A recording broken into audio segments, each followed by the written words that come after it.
Hak asasi manusia adalah sebuah konsep hukum dan normatif yang menyatakan bahwa manusia memiliki hak yang melekat pada dirinya karena ia adalah seorang manusia.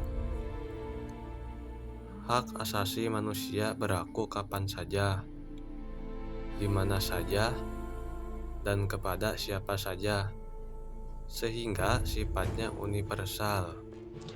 Hak asasi manusia pada prinsipnya tidak dapat dicabut. Hak asasi manusia juga tidak dapat dibagi-bagi, saling berhubungan, dan saling bergantung.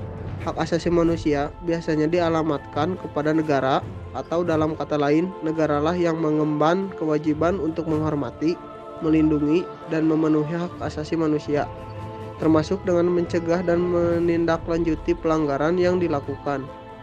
Tahukah kalian bahwa hak asasi manusia ini banyak dilanggar oleh sebagian besar rakyat Indonesia, bahkan dunia? Padahal sudah tertera pada Pancasila, yaitu sila kedua yang berbunyi kemanusiaan yang adil dan beradab.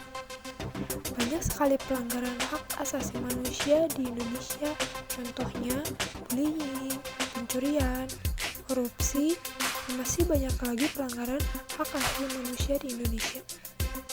Dan kasus hak asasi manusia yang telah terjadi di Indonesia dan termasuk pelanggaran HAM yang berat seperti 1. Kasus Tanjung Priok pada tahun 1984. Dalam kasus Tanjung Priok terjadi pelanggaran HAM berat berupa pembunuhan secara kilat, perusakan sejumlah gedung, dan bentrok dengan aparat yang kemudian menembaki mereka. 2. Penculikan aktivis pada tahun 1997. Penculikan terhadap aktivis pro-demokrasi. 3. Tragedi Semanggi pada tahun 1998. Perkumpulan mahasiswa hingga puluhan ribu mahasiswa mengakibatkan seluruh aparat melakukan penembakan secara membabi buta yang mengakibatkan mahasiswa terluka dan meninggal. Tragedi Trisakti pada tahun 1998. Para mahasiswa ini bentrok dengan aparat yang hendak membubarkan massa. Akibatnya, 4 orang mahasiswa meninggal dunia akibat tertembak.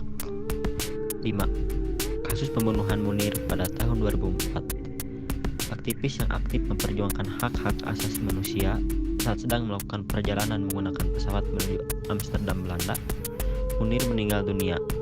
Diduga meninggal karena diracun oleh seseorang. Dengan adanya hak asasi manusia, kita harus saling menghargai dan bertindak adil terhadap siapapun.